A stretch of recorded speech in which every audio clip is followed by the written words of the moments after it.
This indeed is a very important occasion for all of us because this is the second outlet of Gloria Jeans that is launching here.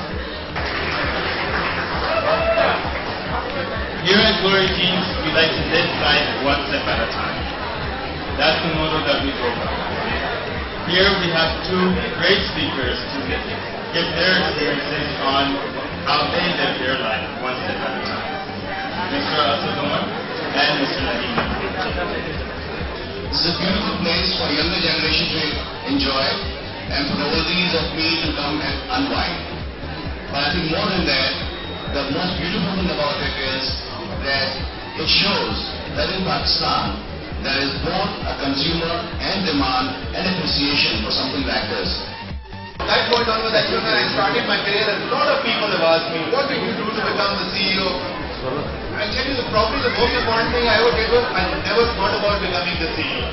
You enjoy life as it comes along, you do what you're passionate about, you work on things that give you satisfaction, and that could be anything. Nobody else can tell you what you should be passionate about, what makes life tick. So it's great to see so many Pakistanis come out and take time out and spend time with friends and enjoy coffee. Have a great time.